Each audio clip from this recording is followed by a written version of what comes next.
Дали целиот свет е прилагоден само на деснораките луѓе? Некој малку попараноиден левичар би помислил дека постои некаков светски заговор против луѓето што пишуваат и работат со левата рака. Како? Обидете се со левата рака да пишувате на тетрадка со спирала или пак да отворите конзерва, да сечете со ножици или да фаќате белешки на предавање. Не е едноставно, нели? Дури и кога играте видеоигра со друштвото, деснораките противници имаат неправедна предност само затоа што копчињата на конзолата се прилагодени на десната рака. Едната рака, најчесто десната, ни е пофункционална. Зошто е тоа така? Една теорија е дека да се биде левучар или не зависи од генетските предиспозиции.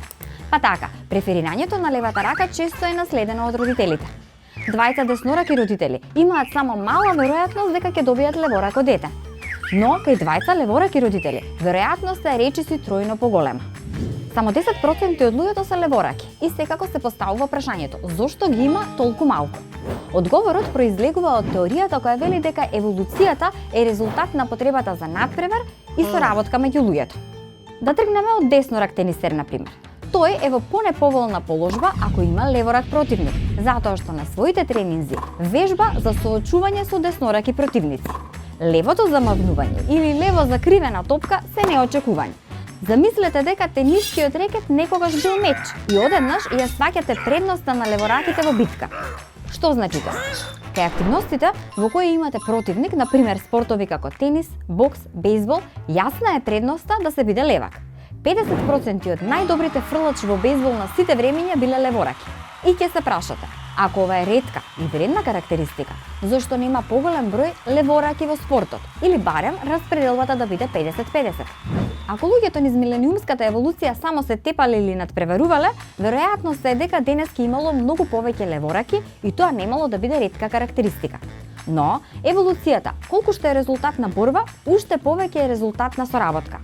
А соработката пак довела до потреба од споделување или заедничко користење на исти алатки за да се постигне целта.